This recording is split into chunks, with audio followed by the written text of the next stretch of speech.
হামলা হচ্ছে। বিভিন্ন জায়গা থেকে আমাদেরকে বলা হয় এই হামলা গুজব, গুজবে কান দিবেন না। আরে যদি গুজবই হয়ে থাকতো তাহলে আজকে আমাদেরকে এই পরিণত হতো। সকলে বলে যে আমাদের দেশে নাকি বৈষম্য নাই, তাই না? বৈষম্য বিরোধী বাংলাদেশ। বিশেষ করে 5ই আগস্টের পরে আমাদের দেশটাকে সবাই বলা হয় বৈষম্য বিরোধী বাংলাদেশ। সকলে হিন্দু নাই, মুসলিম নাই, বৌদ্ধ নাই, খ্রিস্টান নাই, সকলের ফেসবুকে পোস্ট হয় লালন গান, জাত গেল এরকম গান। কিন্তু আজকে যখন আমরা হিন্দুরা আমাদের আটটা দাবি, আমরা অন্যান্য দাবি না, প্রত্যেকটা ন্যায্য দাবি আমরা তুলে ধরতেছি, তখন রাস্তাঘাটে আমাকে প্রশ্ন করা হয় এতদিন তোদের দাবি করেছিল, কোথায় ছিল এতদিন তোদের দাবি? কেন আমাকে প্রশ্নটা করা হয়? এটা কি বৈষম্য করে নাই? আজকে অন্য কেউ যখন নাকি তাদের দাবিটা তুলে ধরতে আসে তখন কি আমরা এসে জিজ্ঞেস করি তোদের দাবিটা কোথায় ছিল? আমরা কিন্তু জিজ্ঞেস করি না।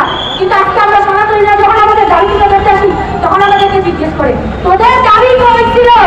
5ই আগস্টের পরে সকলের মুখে আসে যে আমরা বাক স্বাধীনতা পেয়েছি। কি পেয়েছি? আমরা বাক স্বাধীনতা পেয়েছি। বাক স্বাধীনতা পেলে আমাদের দাবি তুলে ধরতে আসলে আমাদের কেন এত প্রশ্নবিদ্ধ হতে হবে যে তোদের দাবি কোথায় ছিল? তোরা কতদিন কোথায় ছিলি? আগের সরকারের কাছে তোদের দাবি কোথায় ছিল?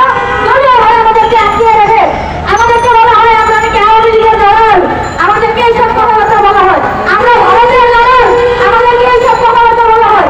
দলীয় ভাবে আমাদেরকে টেকে দিয়ে দাবি রাখার চেষ্টা করে। আমরা সনাতনীরা যখন নাকি দাবি নিয়ে আসি, আচ্ছা আবার আপনাদের কাছে প্রশ্ন এটাই, তাহলে আপনাদের এই নতুন সরকার যে আসবে এবং এখন যে অন্তর্বর্তীকালীন সরকার আছে, আপনি নিজে প্রমাণ করে দেন যে আমরা আগের সরকারের কাছে যতটা সেফ ছিলাম তার চেয়েও বেশি সেফ আছি আমরা আপনাদের কাছে। প্রশ্ন করেন যে আমরা আগের সরকারের কাছে আমাদের দাবিগুলো ধরে পারি নাই কেন?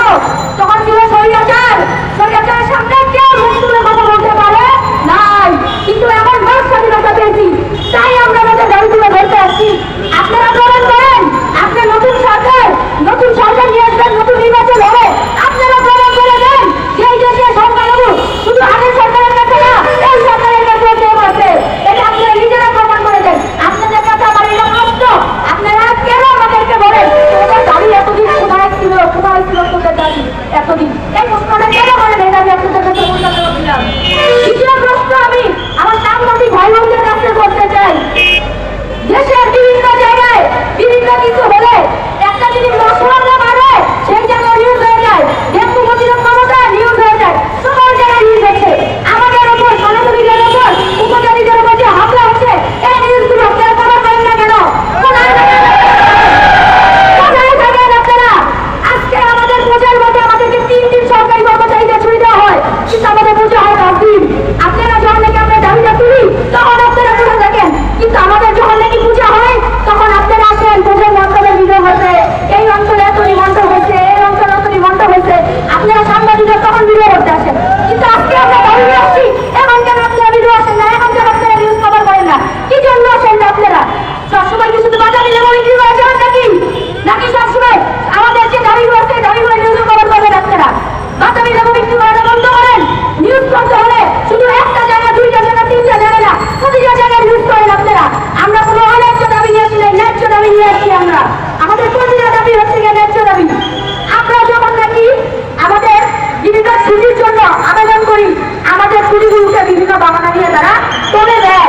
একদম বলে আচ্ছা পরে দেখবো, আচ্ছা পরে আসো, এই বিষয়ে পরে কথা বলবো, পরে আলোচনা করবো, এইসব কথাবার্তাগুলো বলে আমাদেরকে বিদায় করে দেয়।